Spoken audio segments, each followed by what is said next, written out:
Okay, welcome back to the Jiu Jitsu Mindset. It's Pete Deeley, and the divine has smiled on me once again. It's allowed me to talk to extraordinary people, and today is a special day. I get to talk to Professor Tait Fletcher, and sir, I appreciate you spending some time with me. Thank you very much.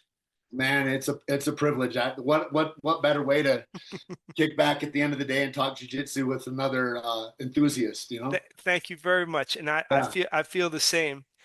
And as we were had a chance to talk a little bit before we were recording, and I got a chance to learn about your jujitsu journey, and in preparation, got a chance to read a little bit about, your relationship to combat sports, and um, I guess my first question for you is your way into combat sports, in that, I'm curious if it was an attraction to the art of it, or was it born of a crisis? Sometimes something happens in somebody's life and then they want to go learn to defend themselves.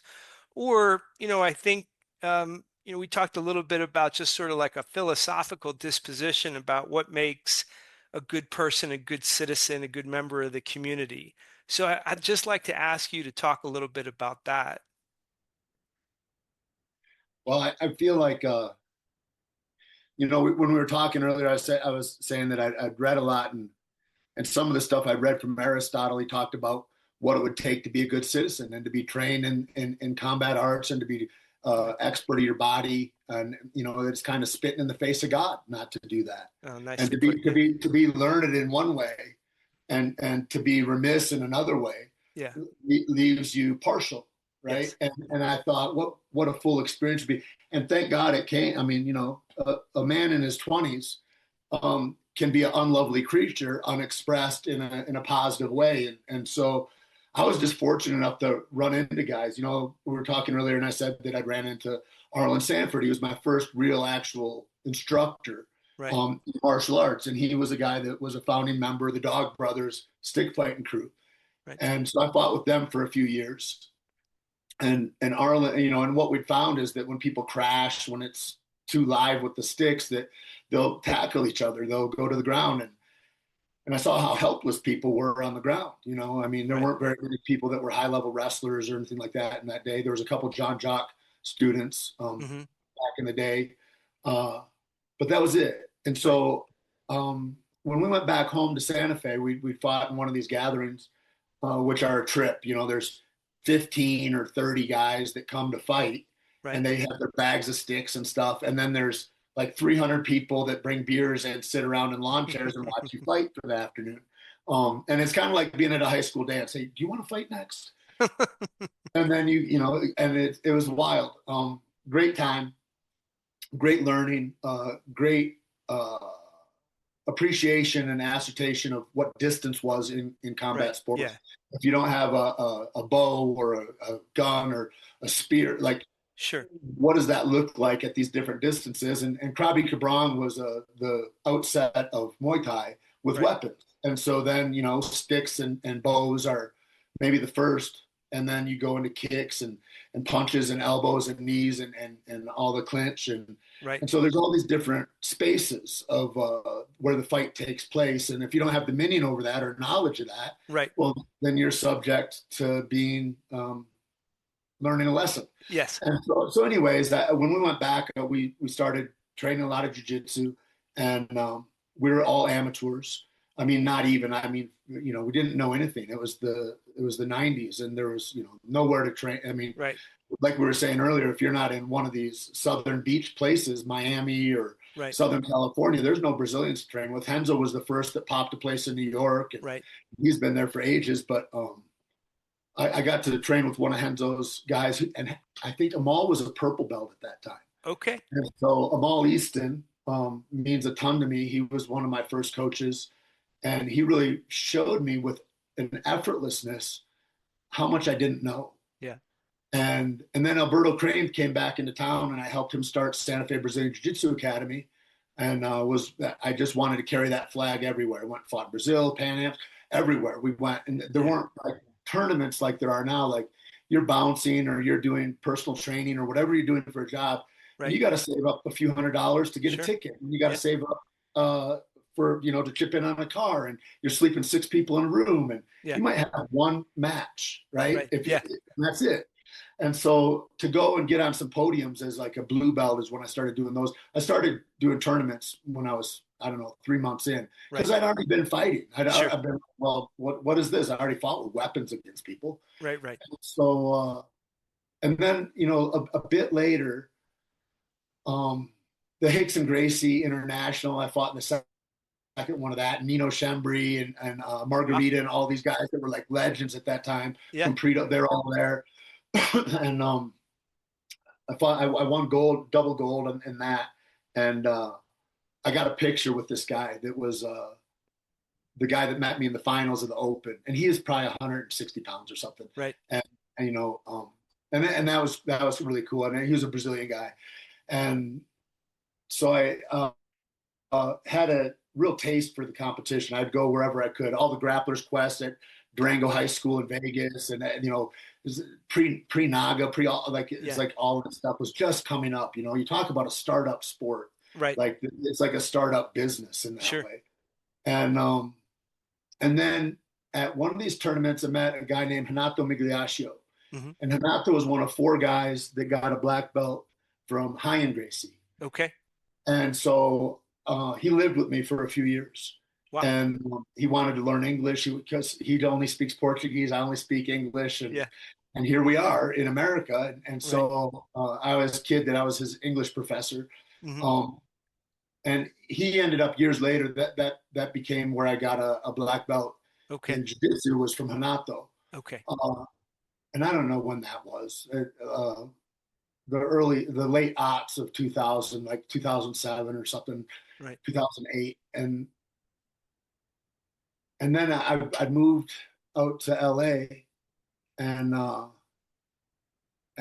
wanted to follow this dream, and I wanted to be around more people that were I followed it out on a job. Hmm. I was on The Longest Yard. I was working on that movie, Okay. and there I met Maurice Smith, Ivan Salivary, and Big Bob Sapp. And Oh, so wow. we'd fuck around all the Yeah. time and Yeah. train and shit in the off times. And then I said, hey, I'm going to this school at Eddie Bravo's. If you're going to be up there, we're going to train up there. And so I went up there, and dude, and I was a purple belt at that time. I fell in love Yeah. with Eddie's style, his Sure. system, his systematic breakdown, the way that he would coach. I've never met another coach like this Right. that drills the way he does, Hmm. and makes you hold positions so that you're not rushing into the next thing. Right. And he's a real master. And so then I received a black belt from Eddie years Okay. later, Yeah. in that system. And I moved back to Santa Fe. I fought like a light heavyweight championship in the WEC, Right. um, and I fought in a lot of King of the Cages Yeah. out in Hawaii at the fights out there. We would go out to Hawaii, and then I got on the Ultimate Fighter and went through that on season 3. And by that time, we were already long in the tooth at that time. I think I turned 35 inside that house, Yeah. Okay. and then go ahead. Well, so as you're coming up through this process, one of the things I'm curious about is like with the little kids in my gym, okay? With the little guys in my gym, some of the little guys come in and we have to, their level of aggression, they're more timid than they should be, and we got to like get them more confident. And then there's Right, another group of kids that come in that need to be tamped down, right, and jujitsu has a tendency to equalize the person who perhaps feels a little timid feels more confident, and the person that feels a little too confident gets kind of tamped down. So right. as a big man and probably a Yep, tougher kid, as you came across people that knew more jujitsu than you did, did it have anything, did it have an effect on you in that manner? Did it change sort of yeah, your perception as like what does it mean to be a good fighter, a tough guy, or any of that type of thing? Um, completely. yeah, tell me about that. Well, I think that jujitsu is life. Yes. Jiu-jitsu mirrors life. But what it does, the beauty of it, is that it shaves off time. And so you Yes. can Nice. learn Nice. in 6 or 7 minutes Right. what it could take somebody 7 or 8 years to learn in Right. real time. And you can learn how to correct mistakes like, hey, you know why I went to your back? It fell apart because you didn't throw a wizard in. Or Yeah. you can take people's experience and you can galvanize that and distill it into right now. Yeah. And and the other thing that was really clear to me about jiu-jitsu early on is that if I don't have your best interests in mind, I don't get better either. That's And right. my example is that I triangle you every time because my ego needs to win, Right. Right. Right. right? But if I don't show you how I'm setting you up every time, Yeah. you don't get better. Right. But the rub is that I don't get better either Yes. Yes. because I'm believing in scarcity, that there's not other answers. Nice. And so this idea of jujitsu that I really think in healthy gyms exists everywhere is that people want to give everybody the opportunity to get as good as they can. They want to sharpen them up. They want to see their teammates do well at tournaments. Right. They want to have somebody else that's razor sharp that they can practice against in real time. Sure. And that's not everybody in the gym. You know, you've got people that, you know, you let them work on offense if Right. they're at a certain level, or you know, there's these different interactions where everybody, you know, what I loved about jiu-jitsu is that it was the only place in my life where there was truth. That is such a so There's that no that's lies, yeah, no that's lies on the such a mat. theme for us. And I mean, I've spoken to the finest jujitsu athletes on the planet on this, and that theme of honesty is something that underpins lots of what is being said, as is that notion of like abundance, or in my mind, like trust and generosity, in that in an environment in which we trust each other as partners, that we're bigger than as opponents, like our training partners. You are incrementally getting better, but the process is slow. Like when you say it mirrors life, I mean, I came to it at, later in my life with sort of a broken body, and not, like the learnings for me have been painfully slow. But I'm in such a good community of people who are willing to let me grow incrementally, and I do my best to be that partner. So it's interesting to me in a time when maybe a part of you had an invincibility feeling. I mean, Absolutely. like a strong big guy in the world is probably not used to losing fights. Then Well, to, and you're also the guy at the gym that, like, sure. if somebody wants to come in and challenge Eddie or something like that, it's like, well, why don't you see how, you know, you're the guy at the door Yeah, yeah. that's like, oh yeah, we can roll. And you know, we used to have like real ass, like what Gracie challenges used to be. Guys would come Yeah, in for yeah, everything, and it's like, you go ahead and punch or this or that. I think I was 220 at the time, yeah. and Grant's 180 and Tom is 145. Pick whoever you want to go with. You can do anything you want, and Right, we won't strike you, and we won't hurt you, right. and we can see. And it would be so wild because if somebody had spent 20 years at whatever kung fu they were doing, Sure. they want to believe in the efficacy of that. Yeah. Oh, hell yeah, And there's yeah, very few of those guys that have that experience where they're helpless, yeah. right? They're just watching helplessness. And there's only one or two ever that I saw that came and go, I need to learn more. But that was exactly the experience that I'd had with Alberto. He had my arm 4 times in under a minute. Right. And I thought, And you how can big was Alberto? fuck, he was 100, he was cutting, I think he was fighting at 145 or something at that time. So And you're what, like 80 100 pounds pounds heavier more now? than him. Yeah, right, Yeah. exactly. And there's two things a guy can think at that time. Right, This is gay, right, or I got to learn more. right, Right. right, right. I was just like, I was mesmerized by the magic of it, and the puzzles of it, and the Yeah, thoughtfulness of it. And because it's much more than a physical expression. I mean, I look like this or whatever, but it's like most jujitsu guys they're engineers. right. Yeah, I yeah. mean, they're scientists. There's, one of the toughest guys I ever met. He was a chiropractor out of John Lewis's school Right, in Vegas. right. And so going around like that too, you'd see all these guys, Greg Jackson and Mike Winklejohn meant the world to me. That's the team that I fought out of. And Right. they're tremendous as far as you know, Mike was just a dog, like just a worker, man. A tough guy, smart, well versed, meddled, and Greg was like this scientist that would look at things, and he would be. I remember him talking to Ari Shafir, and he was talking about the similarities of comedy, of stand up comedy, and a fight. That's interesting. And he says it's like music. Right. We're Yeah, learning, yeah, yeah. and here's a beat, but then what's the interesting part? Yes, right, right. When there's a change or there's a lapse, Yeah, and then we surprise. move.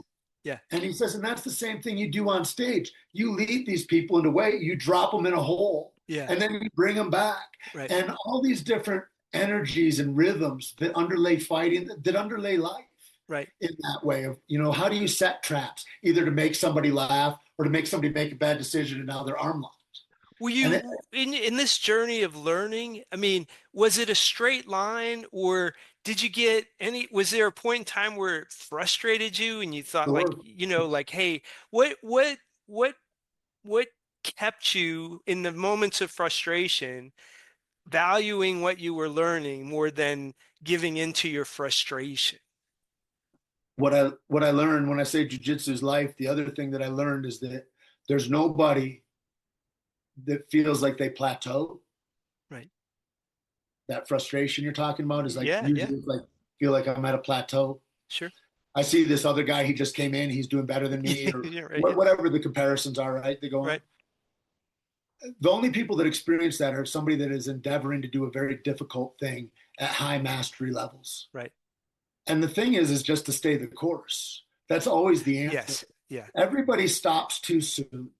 yes, And if you stop too soon, you never find out. right, It's like meditating. It's like I can tell you to sit quiet, sit with yourself, and be with your thoughts. Find right, your breath. Try to focus on one singular thing. Boy, that's frustrating to do. right, But if you don't do that every day for 6 months, you'll never know what I know about meditating. right, right. That's And, right. and I can't articulate it to you. Yes, But there's a presence and a calmness that comes in the rest of your life from doing this thing 5 minutes in the morning. yeah, And jiu-jitsu is like that. If you just stay the course, you'll find all these different things, and you'll find different expressions. I mean, part of jiu-jitsu being life is there's a jiu-jitsu lifestyle. right. There's Yes, etiquette in jiu-jitsu. yes, You can go to any country and you have a language right. That's right. that when you grab somebody else and they grab you and you feel them, you know if they have ill will. Right, You know if right. they're a cool Yeah, person. yes, You can just fucking tell. yeah, Like, there's a body awareness not only of like, oh, he could slip out here. That's the crudest part of body awareness. But you can feel energetically who people are. right, And in that language, I met more friends around the world that don't speak English, and I don't speak either Italian or right, right. Portuguese or whatever. It's an amazing thing, and so it's a tool that I try to encourage everybody to do. Even I just left the gym, and there's a guy there, and he's like, oh, I was thinking about doing X, Y, and Z. Maybe Muay Thai, maybe but I'm an older guy, and he's in his late 40s or whatever. Right, And I said, me too. I'm an older guy too, right. and I'm not trying to go with me 15, 20 years ago. That's right. Right? I'm not trying to get ready with a guy that's trying to prepare for a fight Right. because he's got different goals than I do. Yes. And jiu-jitsu is for everybody, but you got to know who you're going with. It's kind of like, when we're coaching now and girls will come in and Right. you want to have a vibrant female community in your gym. That's right. It's just a healthier place. But also in that way, jiu-jitsu, if your jiu-jitsu is just for a guy that's strong, that's not good jiu-jitsu. That's right. Right? If I can't teach a 115-pound girl a technique that she can utilize, then what is this? This Right. this is brute strength, and that's not what jiu-jitsu is. And Yeah, Hickson talks about that, right? Like when I listen to you talk about sensitivity to other people, like his notion yeah, of invisible jujitsu yeah, is based on your understanding of like what's going on between people, base and connection both between each other and to the ground itself, literal grounding. And I like what you're saying about time too, like that time component, because like one of the people who's become a good friend of mine over these years is Professor Jason Hawkins. And he's like, let's say you saw a couple and they were so talented as a tango dancer. And they just were so talented that they executed their dance on the very first time perfectly. And then you saw another couple, and they spent 30 years and they executed it perfectly. Do you think you could tell the difference between the two? And there's something about time that is present between, like it just, as you say, like jujitsu is life, persistence is the magic to everything we want to do, just to not give up. And, that to me, of somebody who's had lots of amplitude, ups and downs, we talked a little bit, getting out of my own way is as much of, me and many others, like my own worst enemy. My strengths and my weaknesses are, kind of equally, they work for me and they work against me. When Or that notion of persistence and these things that you learn, was there a teacher, or was it a function of your own? Maybe I know you read the Tao and you've had a very vibrant intellectual life, or was there a teacher, like a person who all helped of you that, through those things? Yeah, tell me about those all things. of Yeah. that, because you're looking at these guys as mentors. I remember I was talking to Greg Jackson at one point, and I said, and it was this thing, when you're one of the better guys in the gym or Right. whatever, you know, there's a mark on you. Right. People are like, I'd like to be able to get hit, you know what I mean? And so Sure. every experience you have at the gym, when you have that mindset, Right. you're in a competition. And because these guys that don't compete, if I could compete against the competitor and I could do well, that would mean that I'm pretty good on it Right. because they are cowards and won't go compete or Right. whatever. And Right. I mean, Right. Right. generally, it's like Yeah. Yeah. not to call names, but there's a lot of people that shrink. Ego's a great dissolver in jiu-jitsu. Right. Jiu-jitsu dissolves ego real well unless you don't show up for it. You can get comfortable there too. And so that idea of like always competing for me became a huge thing. It was an internal, I think people fight and stuff for different reasons, but there's an internal question of who Right. would I be under these austere conditions? Yes. Yes. Who shows up? Because Right. it's not even the best me. I mean, nobody fights healthy or this or that. Like it's like, Right. and so can you get your mind into a place where you can comport yourself to have efficacious techniques Right. throughout this and push your game or Right. not? And we're gonna see. And then the thing is like with mixed martial arts is like you're gonna do that in your underwear in a Right. cage Yeah. In front of everybody. with people that hate you, people Right. that need you to win, your mom, everybody, and now who are you? Right. And those were questions that I just really wanted to find those things out. And so that kind of became the expression. And I was talking to Greg anyway, to go back to your question. And I said, man, I just don't know that I want to do this anymore, Right. you know? And he says, oh, Tatimus. He'd call me Tatimus Maximus. He'd say, Tatimus, you just got to ask yourself one question. Are you having fun training? Right. Right. And so the goal that, the thing is like, find your joy in training. Right. Is there a mark on your back? So what? Can you have fun? Does it matter if you lose to that guy that's really coming at you? Right. And to me at that time, it did. It matters very little now. Not now. It's like I've got,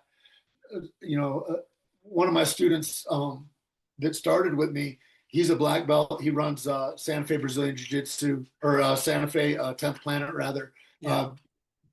Ruben Rivera and his wife Jen, who's also a black belt, and they do a great job. And I remember the first time that Ruben caught my arm, and dude, I was exuberant. It Yeah. was just, Right. Right. Yeah.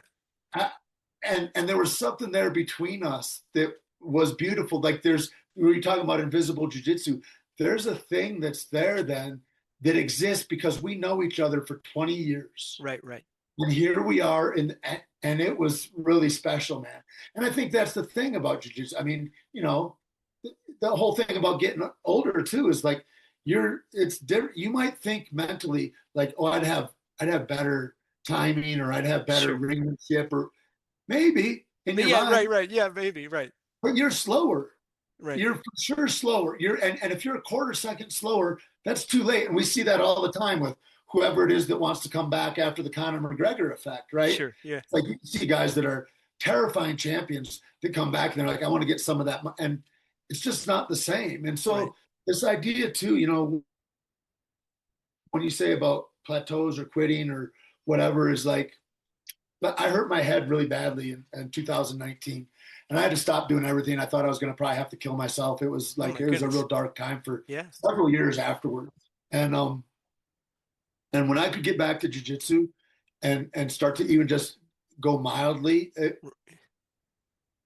it was a thing that I could go forward in a way that I Yeah. wasn't going forward in other ways. And so it was a way that I could kind of Yeah. have agency over my life in a way. And that's gotten better and better and better, Right. since that time, which is an amazing thing. I learned about my body. I learned Right. about the resilience. Like, my body mends itself without me having anything to do with it. Yeah. I can urge it in certain ways by doing different protocols, Right. being in the sun at the right time, being in Yes. ice baths, doing, rolling out your body, like whatever. But like, Right.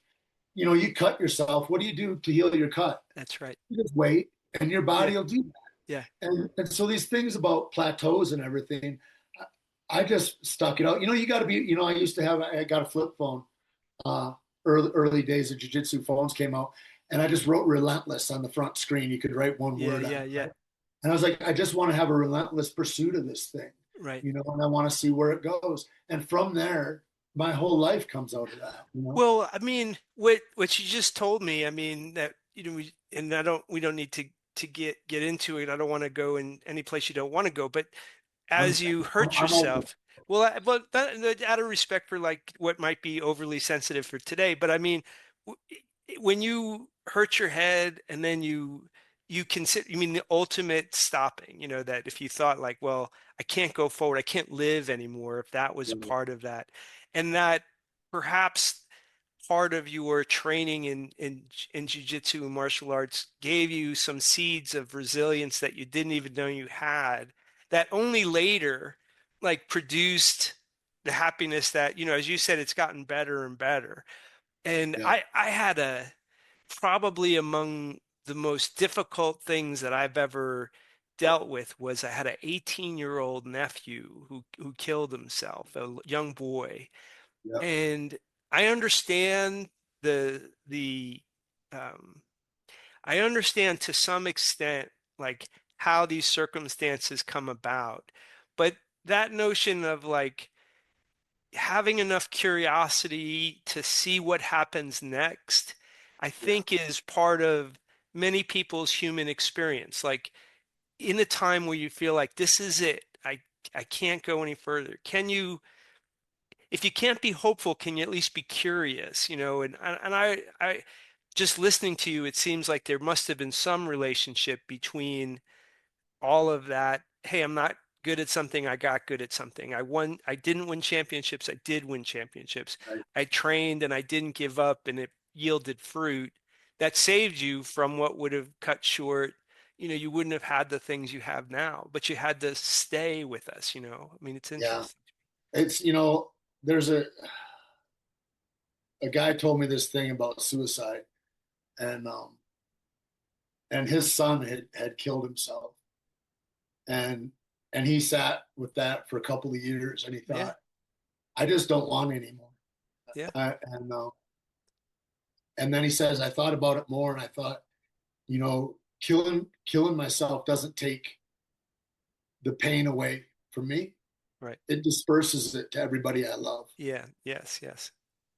And so in that way, I think healthy communities are a huge healing point, Without a doubt. because, you or whomever can see a more asset than I can see when I'm in self-pity, which is Right. what that thing is in a huge way. Is, people talk about depression a lot. A lot of depression is just self-pity. Right. Right. And when can I get out and do something different? So these little things, these little steps that I was taking, Yeah. um, became paramount Right. to everything else. And then, you said curiosity. And I think that's so important. Kids ask me, oh, what do you think is important, this and that? I go, I think healing yourself is Right. maybe the primary, most important thing. And stay curious Yeah. and be enthusiastic, Yes. like those things pay off. Those things, people want to hire you that won't want to hire the guy that is, Yeah. Eeyore. I Sure. mean, these things are important. And one of the things that shifted for me, I've been waiting for the other shoe to drop for a Right. long time in my life, Okay. and I thought, oh, this all fall, and I had this doomsday thing, but I had a resilience and a tenacity that I just kept going anyway. Right. And really, I think what happened after I got hurt was I was like, and this was years. I mean, it took time to get here, but I'm excited about what happens. Like, I can't wait to see what happens next. Yeah. Yeah. It's like, and these young guys that I hang out that, I see, and they're like, oh, dude, I lost this job, or this girl left, or whatever the malady of their life is in the Sure. moment, right? That Yeah. passes and you don't even think about it later. And I just go, man, what an opportunity. I can't wait to see what's next for you. That's right. I'm excited, and I want to encourage that kind of enthusiasm to people, because that fucking pays bills instantly. Yes. If you can just change your mindset a little bit, it heals. It helps you get down the road. Yeah, I mean the energies of the body in my mind like are what they are. When you talk about I cut myself and my body heals myself, like there's a certain, the difference between life and death. There's an animation of just being alive, and I feel like you can amplify that by acting, by doing Yeah, something. But it has to be coupled with what I think you said before about meditation, and that whatever your vehicle is, and I think meditation, like jujitsu, is likely universal in terms of its value. But then to be able to evaluate why you acted the way you did, like I think action is paramount, but you're going to make mistakes and you're going to yep. do stupid stuff and you're going to get in your own way and so on and so forth. And that there has to be, in my mind, a back and forth of act, reflect, act, the yoga of action, the yoga of inaction, right? I mean, and in And to take those, responsibility. right, Like, that's the other thing. when you Don't look, run from the mistake. that's right. Yeah, the whole thing is a fucking beta test. The whole thing. We have things we go, oh, here's a finished product, my iPhone, right? Right, No, it's not. This is a beta test for the next one, and that's the right. next one, and the Yeah, next. yeah, And so every day like that, I just go, God, let it unfold as it should, and give me the legs to carry it. that's right. Yeah, And in that time where I don't know where I'm going, Jiu-Jitsu gave me a path, yeah, because at minimum, I'm going to go discipline myself, right. dissolve my ego, and learn a skill acquisition that is going to be beneficial to somebody that I haven't even met yet. Without a doubt. You Did, know, did and it just surprise you the places that you ended up going? Because when I was reading about your life and all that, I mean, there's things that feel like if I was you, it would have surprised me to end up on these sets of these movies and TV shows. sure, I mean, I'm nobody's more curious. surprised than me, I Pete. wonder, I was wondering because I was thinking, uh, talk about curiosity. It's one thing about athletic endeavors is that you can imagine a roadmap, but like my mom is one of our country's great poets, and No, oh yeah, so but we, and she has gotten some attention. Poets, there's never any money or fame, but she's gotten sure. it right attention in a variety of ways at a meaningful level. But at times we had talked like she had me as a very young person, and she's like, when they write my biography, they'll say, well, for 25 years she got up at 4:30 and she wrote from 4:30 to 6, and it'll be one sentence in my and so like when I think about athletics and the physical things, there's some sort of roadmap, but the artist's road seems less obvious to me. Like the artist road has to have a meandering quality to it, is my opinion at least. And I'm wondering, you had all that discipline that like if I keep going, I get better in a way that I know I'm better. But as an Right. artist, I'm curious if it was related or unrelated. I mean, do you understand what I'm asking? Yeah, yeah. But then the question is, I just have more questions. Yeah, What yeah, is what's better? right, right. Oh, yeah, You yeah. know, I mean, what is success? Your mom thinks your biography is going to be one sentence. Really? Tell that to all the people whose lives you've touched. Yeah, yeah, yeah. No, I no, right. mean, this is the thing: is we don't see ourselves. You know, we just don't see ourselves as we actually are. We see the negative aspects, maybe that I wish were different, or the this or the that. Yeah. But it's like, you know, you have a powerful, enthusiastic life force that affects people, that ripples into other people. Oh, right. Yeah. And what she was trying to say is like, just like the athletic discipline of like, you do a lot of your work in the quiet, dark, Yeah. so, the artist life, I think, can be like that too. A lot of, what produces much of great art is done where nobody sees it. It's private work. It's like Yeah. grinding, The best once fights guys have had are in gyms. exactly right. I They're not mean, under the lights. yeah, yeah, You know, that thing though too is like, who are you doing it for? It's like what Greg yeah, said to me, you having fun? yeah, It's yeah, like, who are you making art for? Is it yeah. for them? Is Right, it for a critic that doesn't make art, right. who doesn't deserve a fucking opinion anyway? Yeah, yeah, Or what? And that kind of thing. I think that the thing is to talk about it broadly, everybody has ideas that they want to create, that they want to do X, Y, or Z, but very few people can execute well. right, right. And Yeah, it's like if you can write the book of poems and hit publish, right, right. That's right. that's a superpower.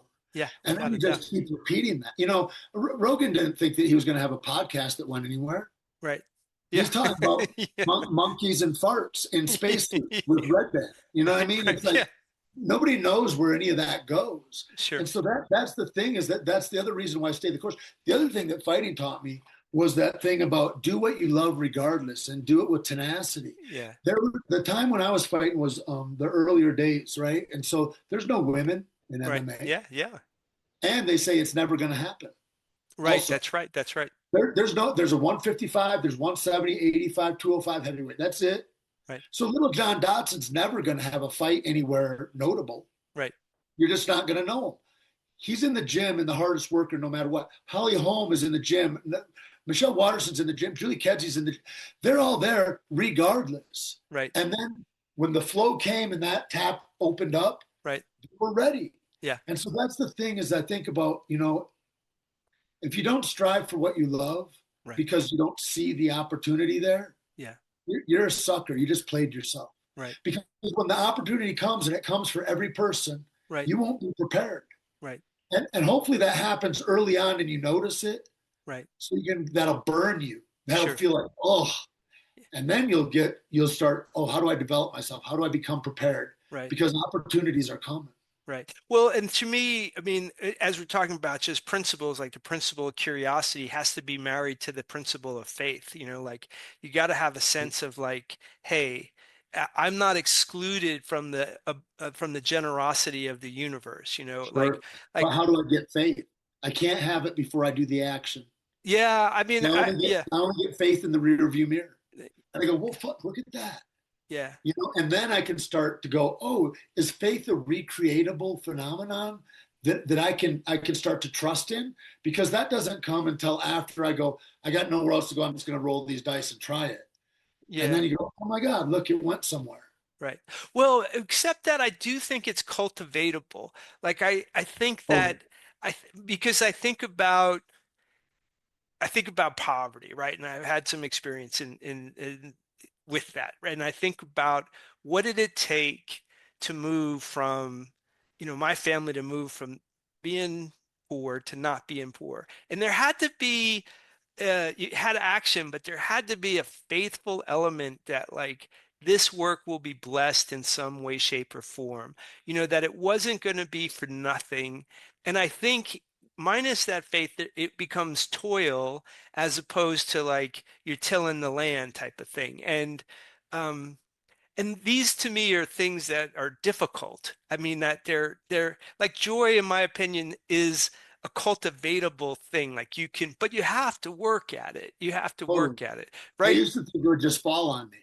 Well, I think most people are like, I wish I was a happier person. I wish I was more joyful, as opposed to like how do I bring about those? When you talk about you can guide the body in certain ways, you can build muscles, and there's a roadmap to that. But there's a roadmap to be more curious. There's a roadmap to For be more sure. faithful, right? And as somebody who read a lot, like these principles have been struggled with since we've been around. So Yep. you got 10,000 years of people writing down like, hey, what do you do?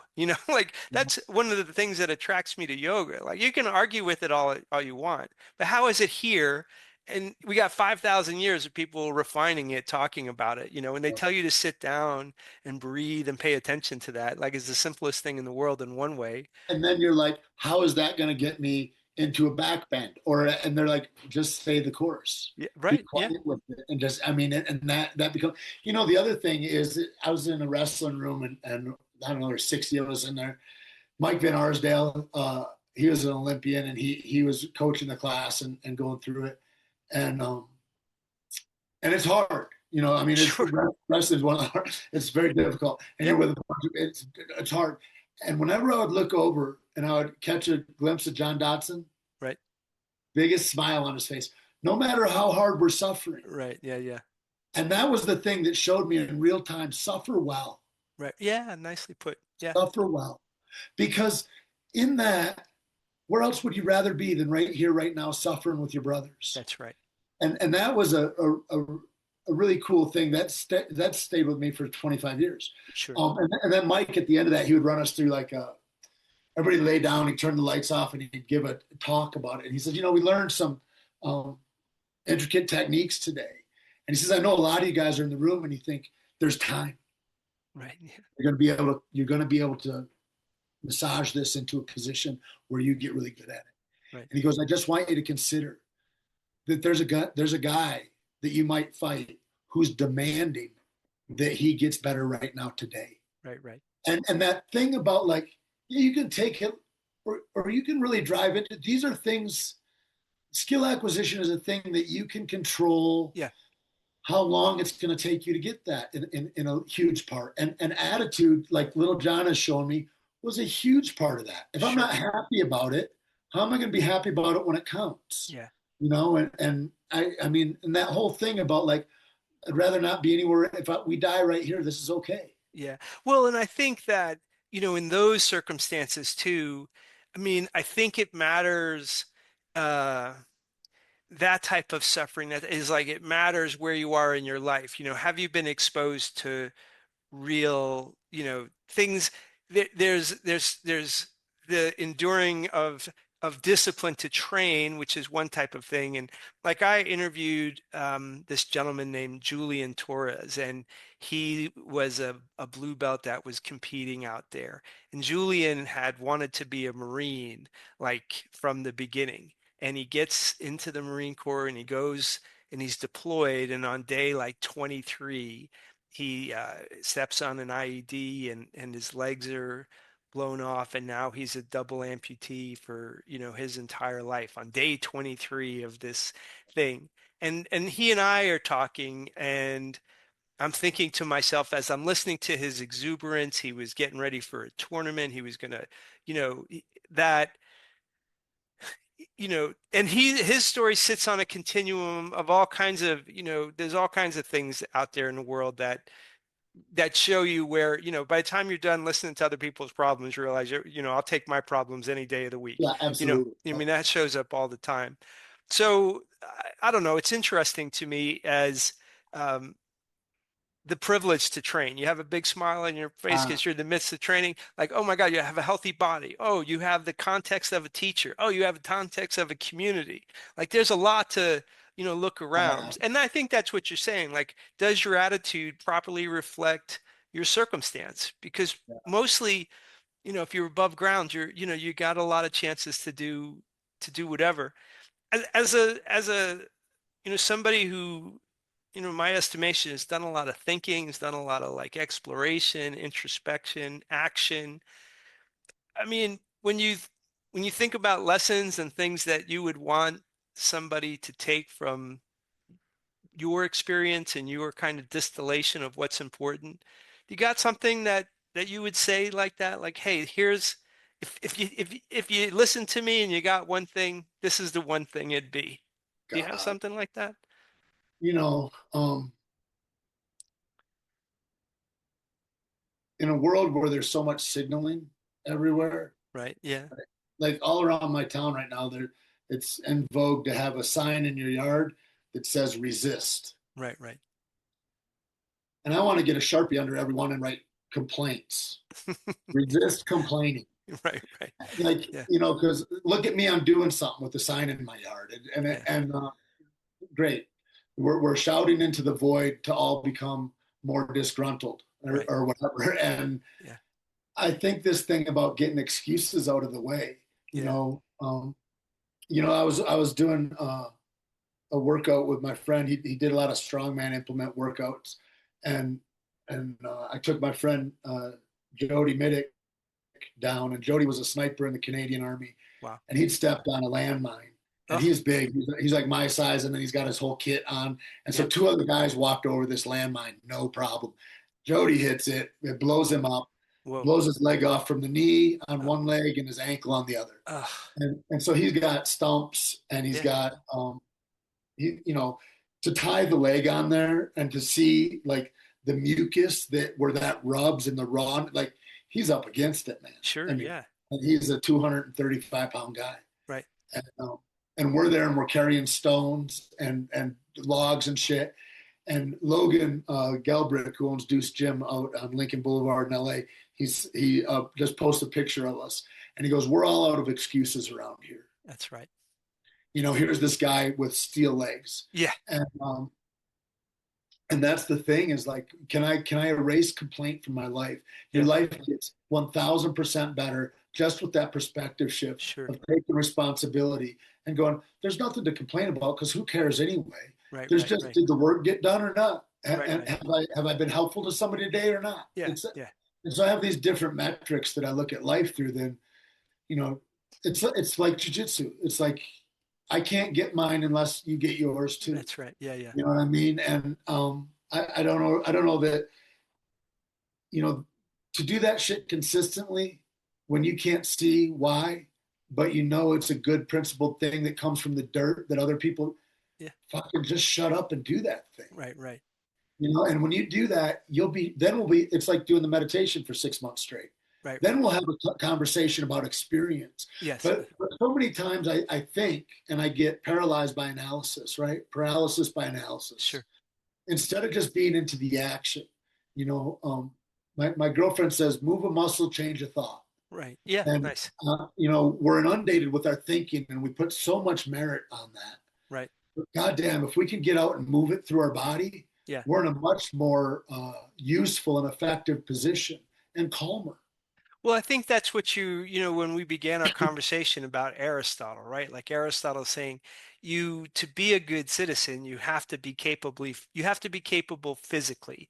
And that it's not about an aesthetic, and it's not even about, I think, being able to be a part of defending physically, but it's about the connection to the human experience, that the body, the physical body and the mind, wherever that resides, whether it resides throughout the whole body, whether it resides in our head, whatever, that the more it is attended to, I think the better it functions, right? So when you move that muscle, change your mind, like you're flushing out something, like I don't know exactly what's going on, but something is, whether you're, as opposed to being sedentary. I mean, if Right. you're, because things just don't, I think we're meant to be fluid in some way, shape, or form. And the less you move, the more like things just solidify. And I don't know, it feels like life was better if it's moving around.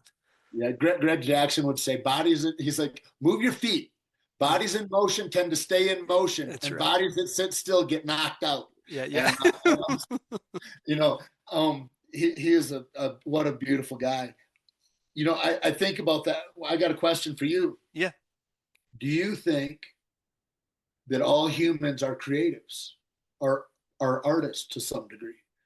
Well, my opinion is that if you are going through your life with enough introspection to pay attention to like yourself, as with a little bit of distance, why did I do this? Why did I do that? Then you are in a dialogue that is creative inherently. Because if you pay attention to what you're doing, and not everybody seems to do that, Sure. and then you reflect on it, then you have a choice. Do I want to do that again or not? And that to me is a creative act. And if you are not paying attention and you're just living out of your lizard brain and you're just like, you're on the same treadmill and you're whatever, you're miserable and you've always been miserable and you think you're always going to be miserable and you're not, then you're out of the act of creativity. You're not curious about how it could be. And those people are not artists. But anytime you're called to, I think, to live a fuller life, it has to be in the act of creation. And the act of creation to me is at the underpins what does it mean to be an artist. So that's kind of how I feel about it. How about you? I mean, where do you fall in that question? I think we all are, and Okay, nice. and I think that the most common thing is to shrink from that. Yeah, yeah, And I think it's we shrink from the responsibility of our destiny. nice. I would typify fate is what happens if I just let it all happen. Right. And destiny is something you got to strive for, that you're going to have to push that fate away to get towards. Yeah, And that's going to be hard. It's going to make you look like you suck. You're going to be a yeah, yeah. beginner at things, et cetera, et cetera. But I think that you get cancer if you don't express that and hit publish. That's interesting. I just really do. And I also think, I mean, it makes you, if you're it's just, are you a fully expressed human or not? Right, right, right. And then if you're not, in my experience, you're way less cool to be around. Without a doubt, right? Because you have to be in pretend. Yeah, yeah. Every time, by the time you're 12 years old, if you're a little boy, you ought to have a body like He-Man. Right, You right. ought to know how to tango. You ought to know karate, Yeah, and you should be right. able to speak Spanish Yeah, or yeah, whatever. yeah, Right? yeah. Right, another language. Yeah, yeah. And if you don't get busy doing those things, Right. then you're just pretending. Yeah, yeah. And so it's like what, and then you feel like a fraud, and then you have to double down with your bullshit. Right, And it's like you see that everywhere. Where if you just give up and you go, I'm just going to follow this. I'm going to learn how to do watercolors, right, or I'm right, going to learn jujitsu or guitar, or like, and you take that road. You don't care what they're doing so much because you're on your own path. yeah, And I think maybe that's the thing about what I think about everybody's an artist, but I think that we rob ourselves a lot. I got to get out of yeah, my own way about what I think about it yeah. so that I can go into the unknown of this mystery of life. Right. You Well, know, it's my Navajo friend here, he goes, John Ford, when he made all those John Wayne movies, they didn't know what to say. So they would say, they'd tell all us Indians to pray to the Great Spirit or whatever. right, right, And he goes, but that's not how I learned when I grew up. And Norman's an older guy. He's probably 75 years old. And he goes, what it is the great mystery. right. Nice. That, this unfolding into this, I don't know. And in that way, I have to give up control about my ego or what I think it ought to do or how we ought to. None of Right. that exists. Yeah. There's just this right now. And life right now in this will give me all the lessons I need over time. Right? It'll give me Yeah, lessons in yeah. heartbreak. It'll give me lessons in jealousy. It'll give me lessons in how to be poor, Right. in how to be rich, how to Yeah, yeah. all the things will be available to how to deal with my anger. Sure. Is anger something that you're able to be subjected to? I'm Right. just not willing to. I can't get involved in that. I got to take care of my garden around me. Right. And I think And that's yeah, the big. yeah, I love it. I love what you're saying. And I think that part of what jujitsu gives people is the meditation experience because in the when somebody is about when someone has you in an armbar, you are not thinking about anything else but that moment, you know. And I think that part of when people say, "Oh, I get addicted to jujitsu," and I think part of what they're getting addicted to is that being able to be present to the moment because the moment is so compelling that it forces you. It's a shortcut into, okay, we're going to let everything in the world disappear except for right now. And that's a hard thing to achieve otherwise, Show if me where you can get it. in, I in don't know many where ways, else to in get many that. ways, right? Yeah. Maybe if you're on a racetrack driving a car 140 Yeah, miles an you're hour, right. There an external, where danger is present. with consequence. Yes, It's yes. like a flow state. Everybody's like, well, when I draw, I get into a flow state. I'm like, I don't think you know what a flow state is. Right? It's got to be. I'm at the pinnacle of my experience and skill Right. set, Yeah, and there's a huge consequence on the other side, right. and I'm going to have to grow in a microsecond. Like it's like And I was going to say that before you said that, it's being present. It's presence. Yes. And it's the first thing that when I first got into jiu-jitsu, and I'm rolling at Alberto's place, and I was like, God, just for 2 hours a day, all I have to think about is don't choke me or Yeah. don't Yeah. Right. watch my balance. And that's all you're thinking about. Right. Because if you all of a sudden you lose your balance, it's like, that's catastrophic in here. That's consequential. Exactly. And that thing about being present, somebody told me that they said, these old Taoist priests that would live to like 140 and stuff. I go, Right. I've Right. heard of it. I don't know if that's true even. And they go, yeah, it's absolutely true. And he says, do you know how they do that? I go, no. And they said, because they just demand to live in the eternal moment, the That's eternal moment. right. And I thought, that's the goal is, can I be present each moment? Or like what Right. you said earlier, or am I sleepwalking going through my life? Yeah. Yeah. I mean, children for me were, I have a blended family of 5 kids, right? In fact, I just became a grandfather, and Wow, in my cool. grandfather life, I'm going by Spartacus, by the way. So that's my grandfather Yes. name. Yeah. Okay.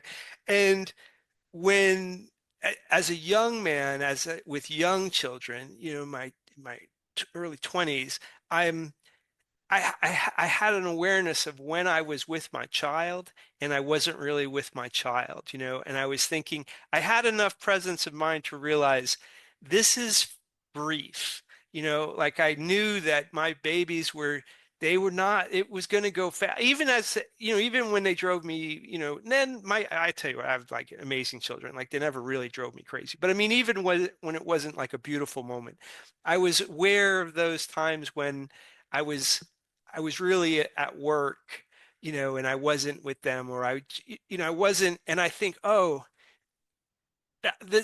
this cost me, my inability to like focus, it cost me. And it's interesting now that I have a grandchild, this granddaughter, and when I hold her, I don't get to, I don't have her every day, and I don't get to see her every day. And when I do, it is, I don't have to think about it. Like she's all I'm seeing for the time that I have her. Not Uh, answering the phone. I'm That not, that I don't give a all shit that is about the gone. phone. I'm Yep. not, I'm not thinking about any of my, typical stuff. And it's a real, like when people talk about grandparenthood as a pleasure, like I understand it now that I'm, in the club, so to speak. And it's I wish I could say it was a function of my maturity. It's not. It's just a function of like it's almost like jujitsu. Like she demands it. Like I know how fast this is going to go. She is going to be walking and then she's going to be talking, and I'm going to, if I don't soak in each step along the way, it is going to, it's be gone in a second. And I know that because how fast it went with my own babies, and so it's an interesting, it's a blessing in a way that I get another crack at, hey, don't, you know, miss as little as possible with, and babies are so disarming. I mean, I don't know. Anyway, I wish I was able to cultivate it, or I wish that my cultivation of that skill, because I think you can become more present more often. I work on it, but of all the, that would be a superpower of mine if I could do it as much as I wanted, So I try, but I don't get there as much as I'd like. Everybody says that about their grandkids. They're Yes, like, yeah, I wish I'd have been softer, more available, like all the different things. They're like, I can hold this so loosely, like to yes, where yeah, we're really here together right, in a way that I didn't know was available. It's like, I remember my mom talked to me about intimacy a long time ago. And right, she goes, that's why you don't just be with this person, that person. right. She says, you can curate and cultivate a relationship that's deeper than you can imagine. And I go, I couldn't even understand what that meant Yeah, at yeah, that time. I mean, it's like, I tell guys a lot. I go, since I was a little kid, I really liked Marcus Aurelius. Like when he wrote his yeah, diary yeah, meditations, yeah, and I was yeah. like, oh, that's my dude. This guy makes a lot of sense. That's And wild. Yeah. and then you read that as a 35-year-old person or a 40-year-old person, you're like, that's a different book after you've Oh, worn sure. off some shoe tread. Yeah, And I really, I like looking at all those things in that way of like what I know back here I unknow or I know in a very different way over here. And just to leave all that loose, like I don't know what's best. I'm just here for the ride. Right, right. I mean, because when I look at, well, why was I like that and why am I not like that with my it was really a function of anxiety. Like I felt the Sure. pressure, I felt the pressure of like, I'm responsible for the formation of the character of this child, and I want this child to grow up in as a person with the skills to go through their life effectively, happily, but all of the pressure of trying to be that as a father um, also distanced me from the kids in some way, shape, or form because now I'm playing the role not just of the loving father, but the teacher and the and I think that you need to be both, but I don't feel that pressure as a grandfather, right? Like Right. the character formation, she'll observe me and take what she wants and doesn't want what, I don't have the primary. But the other thing is look at how much you'll deepen the relationship with your children Oh yeah. from the perspective where you are now of what they, I mean, it's a real magical thing, this lineage that you're in. You're, Oh, you I couldn't be, of cool. all the things that, I've had lovely, amazing blessings, and these five children are without a doubt the wealth of my life is tied up in the beauty of these relationships. I mean, that of all the things that I don't deserve is that I got five of just the most enjoyable, lovely, beautiful human beings in my life via them. And so, yeah, I couldn't, uh, I don't deserve it, but I pay attention to it. Bet you Well, carry it well. yeah, listen, you were so generous to, spend some time with me, and maybe you will come back again and Absolutely, man. you know, Anytime. I love chatting with you. yeah, It's likewise. great. And I feel like there's a little bit of a kindredness between us, and so I don't mean to, be overly familiar, but I loved what you said today. I felt like I learned some things, and I Thanks, feel man. like we have some things in common. So thank you for the time. I can't wait till the next time, man. Thank We'll you. And do it. thanks for putting this out. Oh, my pleasure. All right. Well, have a great night, man. You too, brother. All right. We'll